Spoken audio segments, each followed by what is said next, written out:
Hello students. आज हम लोग हिस्ट्री का चैप्टर नंबर 5 जिसके कुछ मुख्य बिंदुओं और उनसे संबंधित प्रश्नों के उत्तरों पर प्रकाश डालेंगे। सर्वप्रथम ईस्ट इंडिया कंपनी की जो नीतियाँ थीं उनका असर जनता पर, राजाओं, रानियों, किसानों, जमींदारों, आदिवासियों, सिपाहियों, इन सभी पर तरह तरह से असर पड़ा, क्योंकि जो उनकी नीतियाँ और कार्रवाइयाँ थी वो जनता के हित में नहीं होती थी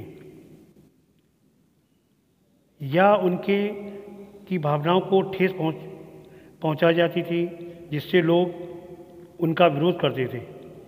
18वीं सदी के मध्य में ही राजाओं और नवाबों की जो ताकत थी वो छीनने लगी थी। उनकी सत्ता और सम्मान दोनों ही छीनने लगे थे और इसके अतिरिक्त बहुत सारे जो राज दरबारी थे जिसमें रेजिडेंट तैनात कर दिए गए थे। स्थानीय शासकों की जो स्वतंत्रता थी वो घटती जा रही थी। उनकी सेनाओं को भी भंग कर दिया गया था।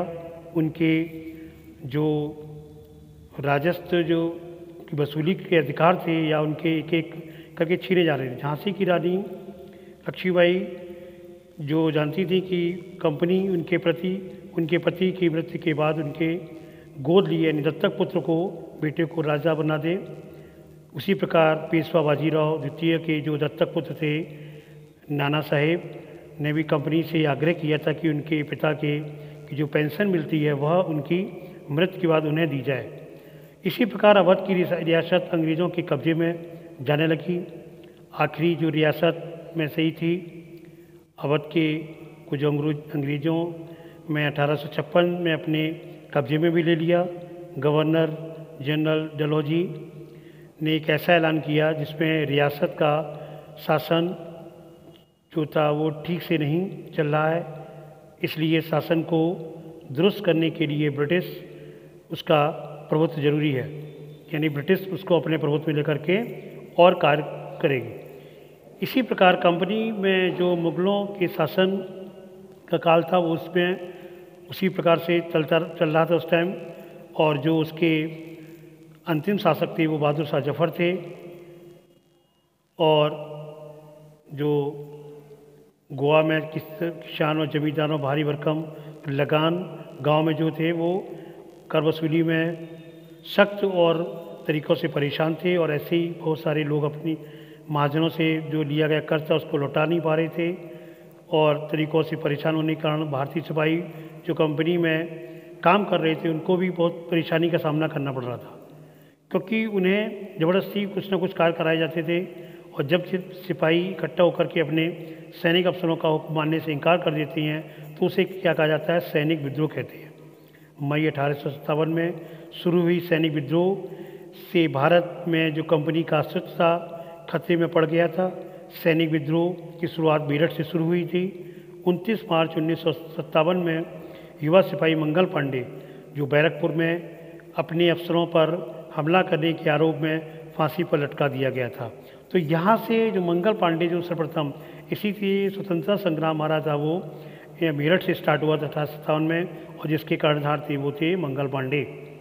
यहाँ पर क्वेश्चन है, प्रश्नों पर हम प्रकाश डालते हैं। झांसी की रानी लक्ष्मीबाई की अंग्रेजियों से ऐसी क्या मांग की जिसे अंग्रेज़ों ने ठुकरा दिया था। तो झांसी की रानी की हमने बताया था कि उनकी मांग थी कि मृत्यु के पश्चात वे चाहती थी कि अंग्रेज उनके गोद लिए गए पुत्र को राज्य का वैध उत्तराधिकारी मान लें, परंतु अंग्रेज़ों ने इस बात को ठुकरा दिया। अंग्रेज़ों ने एक नियम लाया था जिसमें डॉक्ट्रिन ऑफ लैप्स के नाम से जाना जाता था। इसमें प्रावधान था कि जो राजा होगा, भारतीय राजा की मृत्यु के बिना किसी उत्तराधिकारी को छोड़े हो जाती है, ये छोड़ जाती है मृत्यु के बाद, ठीक है, तो उसका जो अधिकार होगा तब होगा, अन्यथा अगर ऐसा उनका कोई भी वारिस नहीं है तो अंग्रेज़ी हुकूमत अपने उसमें मिला लेगी। ऐसा उन्होंने एक भारतीय राज्यों को जो करने के लिए ये कार्य किया। इसी प्रकार अगला प्रश्न है, ईसाई धर्म अपनाने वालों के हितों की रक्षा के लिए अंग्रेज़ों ने क्या किया, क्योंकि जो पैसे जो होते थे, जो ऐसे भारतीय जिन्होंने ईसाई धर्म अपना लिया था, उन्हें अपने पूर्वजों की संपत्ति पर अधिकार, पूरा अधिकार दे दिया जाता था। ऐसे उन्होंने भारत में ईसाईकरण को बढ़ावा देने का संकल्प लिया, क्योंकि उन्होंने कह दिया ये ऐसा कोई भी फाउंडेशन नहीं कि ईसाई धर्म होने के बाद उनके पैतृक जो अधिकार है वो ख़त्म कर दिए जाएंगे, क्योंकि वो सब किसी प्रकार से करना चाहते थे। और भी अगला क्वेश्चन था कि जो सिपाहियों को नए कारतूसों को पर ऐतराज़ था, क्यों ऐतराज़ था? क्योंकि अंग्रेज़ों की हुकूमत ने एक बंदूक में कारतूस लगाने के लिए जो सिपाहियों को कारतूस के बारे में दिया था, उसके खोल जो होते थे वो पहले ये हटाना पड़ता था उससे, और ये जो उसकी कवर थी वो उन कारतूसों में गाय और सूअर की चर्बी का इस्तेमाल किया गया था। ऐसी चीज़ों को वो हिंदू और मुस्लिम सिपाहियों के उसके धार्मिक के कारण ये विरोध कर रहे थे, इसलिए वो उसको नहीं चाहते थे और उनको उनकी भावना को ठेस पहुंची थी, जिसे सुनकर के सिपाहियों ने उसके गए और उन्होंने इसको इनकार कर दिया। इसी प्रकार से अंतिम मुग़ल बादशाह ने अपने आखिरी साल किस तरह बिताए? तो अंतिम मुग़ल बादशाह आपको मालूम है बहादुर शाह जफ़र थे, जो इन्होंने भारतीय सैनिक के विद्रोह के लिए बहुत विश्वसनीय थे और उन्होंने अंतिम उनको वहाँ से अंतिम मुग़ल शासक द्वारा दे करके उनको बाहर निकाला गया, उनको एक उसमें कर दिया गया था कि वो उसके प्रयोग नहीं करेंगे। और अंग्रेज़ों को सोच थी कि भारतीय सैनिक अपने विश्वसनीय हैं, उन्हें उन्हीं के बस पर उन्हें जो भारत की वो है सब अधिकार प्राप्त होंगे। भारतीय सिपाहियों ने बहुत सी लड़ाइयाँ जीतकर अंग्रेज़ों की को सौंपी थी, उन्हें भी भारतीय सिपाहियों पर पूरा विश्वास था और ये भी जानते थे कि कई स्थानीय जमींदार और राजा उनके काम आएंगे। बहादुर शाह जफ़र जो के द्वारा विद्रोह के समर्थन देने के लिए जनता के परिवारों में क्या असर पड़ा? तो बहादुर शाह जफ़र द्वारा विद्रोही समर्थन देने से जनता और उनके परिवार पर बहुत असर पड़ा था, क्योंकि बहादुर शाह जफ़र द्वारा विद्रोही जो सैनिकों के समर्थन देने में आज जनता उत्साहित हो गई थी। उन्हें अपने लगा कि अब अंग्रेज़ों का सत्ता को उखाड़ फेंक दिया जाएगा। अंग्रेज़ों की जो नीतियाँ थीं उन राज दरबारों की से परेशान थे। अंग्रेज़ों ने अपनी नीतियों से कई भारतीय राजाओं से पद से हटा दिया था और बहुत सारे राजाओं को राज्य हड़पने भी लिया था। बहादुर शाह जफ़र के जो समर्थक थे वो खबर है कि राज परिवारों में भी खुशी की लहर दौड़ गई थी कि यदि ऐसा होगा तो जो आगे ब्रिटिश शासन है वो धीरे खत्म हो जाएगी और उनका राज्य वापस मिल जाएगा। इसी प्रकार से अवध के जो बागी भूस्वामी थे, समर्पण करवाने के लिए अंग्रेज़ों ने क्या किया? तो अवध के जो बागी भूस्वामी से समर्थन करवाने के लिए अंग्रेज़ों ने निम्न कारण थे। अंग्रेज़ों ने घोषणा की थी कि जो भी स्वामी ब्रिटिश राज के प्रति स्वामी भक्त होंगे नहीं रहेंगे, उन्हें उनकी ज़मीन व पारंपरिक अधिकार का उपयोग करने में स्वतंत्रता दी जाएगी। और उनके साथ ये भी कहा गया था कि यदि किसी ब्रिटिश ने के सिपाही को या किसी को अगर हत्या नहीं की होगी तो उन्हें दिया गया, अन्यथा ऐसा करने पर उनको फांसी दी जाएगी। 1857 में बगावत के फलस्वरूप अंग्रेज़ों ने अपनी नीतियाँ किस तरह से बदली? बात जो शासकों उनके प्रतिकार करने के अधिकार को सुनिश्चित किया गया।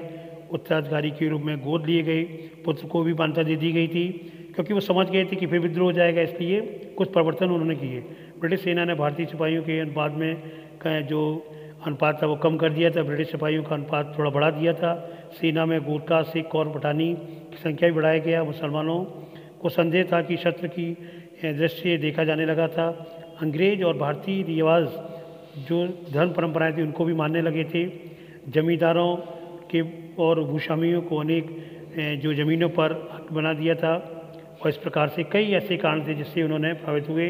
अगला क्वेश्चन है रानी लक्ष्मीबाई के जन्म के बारे में बताया कि झांसी रानी लक्ष्मीबाई के बारे में पता लगाएं कि आप उन्हें उस समय की विलक्षणा महिला क्यों कहते थे। क्योंकि रानी लक्ष्मीबाई का जन्म 1828 के आसपास बनारस में हुआ था। उनके पिता जो थे वो मोरफल पंत थे, जो एक मराठी ब्राह्मण थे। उनकी माँ भागीरथी बाई थी, सुसंस्कृत धार्मिक महिला थी। उनकी 14 वर्ष की लगभग आयु में उनकी शादी भी हो गई थी महाराजा गंगाधर राव के साथ।